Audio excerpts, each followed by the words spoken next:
We've been gone a long time. We back now. You twins?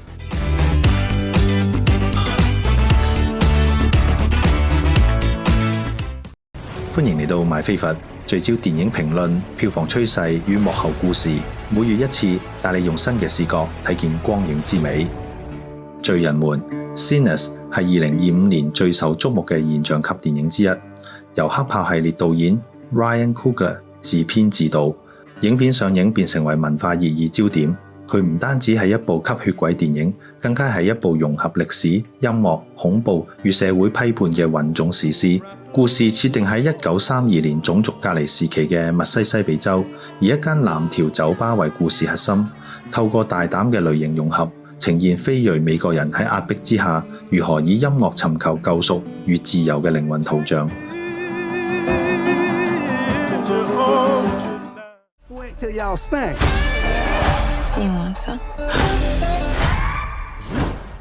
Ryan Coogler 自《洛奇外傳》與《黑豹》以嚟，已奠定好萊塢頂級導演地位。佢同 Michael B. Jordan 嘅長期合作，更被譽為當代影壇最穩定且具創作火花嘅編導組合之一。This picture's from the 10th round of the first fight, right? I heard about a third fight between you and Apollo, behind closed doors. Is that true? How do you know all this? I'm his son.導演曾經透露，罪人們嘅靈感來自佢自身嘅家族記憶，對藍條嘅熱愛源於來自密西西比嘅叔叔。叔叔於2015年離世之後，呢部電影成咗 Coogler 處理悲傷與追尋文化根源嘅創作出口。喺完成黑豹2瓦干達萬歲之後，雖一度陷入創作疑慮，但係罪人們讓佢再度證明自己能夠以原創故事承載宏大歷史與個人情感。核心製作班底方面，攝影師 Autumn Durald Arcapa 為首位以 IMAX 膠片拍攝劇情長片嘅女性攝影師，佢以細膩嘅光影構築出南方哥德式嘅視覺語言。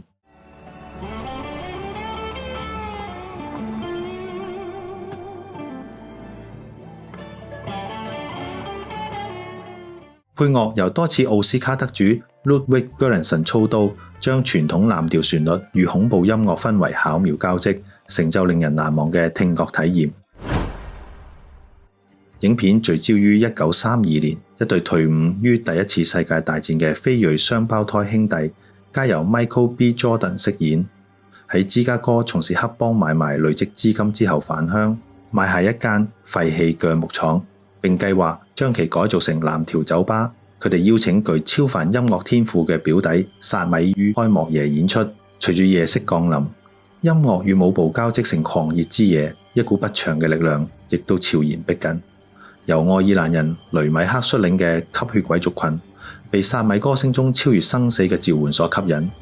當血族突襲酒吧，幸存者們必須撐到黎明，同時面對白晝里 3K 黨嘅威脅。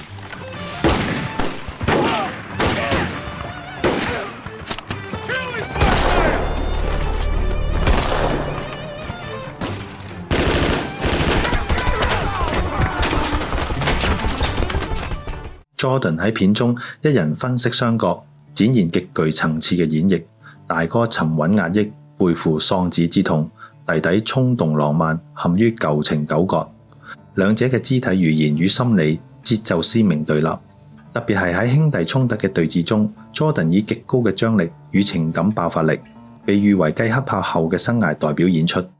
罪人們以約9000萬美元成本喺全球橫掃超過3.7億美元票房，成為自1999年鬼眼以嚟美國票房第2高嘅原創恐怖片。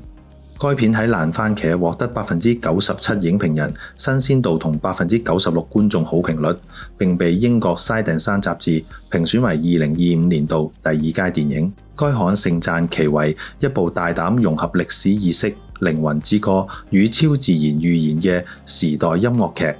雖部分評論指出片末結局過於冗長，或者對音樂時空交錯段落存有疑慮，但係普遍認為此片係 Coogler 至今最具野心且完成度最高嘅原創之作。That ain't your brother. 罪人們以吸血鬼題材包裝咗種族隱喻，將吸血行為轉化為童話嘅象子，被咬者雖獲永生，卻失去原有嘅文化身份。正如少數族群喺美國社會中面臨嘅兩難，若果唔被排斥，便是喺被迫犧牲自我以尋求融入。喺1932年嘅密西西比，種族隔離制度讓黑人長期處於結構性壓迫之下，酒吧成為佢哋少數可喘息嘅自治空間。3K 黨嘅延伸唔單止係歷史再現，更係對美國根深蒂固種族暴力嘅控訴。喺超自然嘅威脅之外，最可怖嘅怪物仍然係人心。大哥最終對抗3K 黨嘅決心，既係個人復仇，更係集體反抗嘅象子。電影最後將邀請塑造成雙重暴力、看似禮貌嘅請進，其實係殖民與資本對創作靈魂嘅入侵。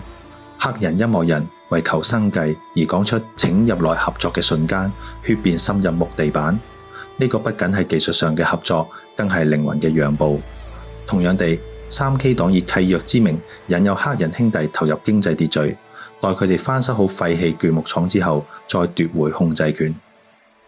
罪人們證明 Coogler 唔單止係漫威宇宙中嘅精工導演，更加係一位能以類型電影承載宏大歷史預言嘅創作者。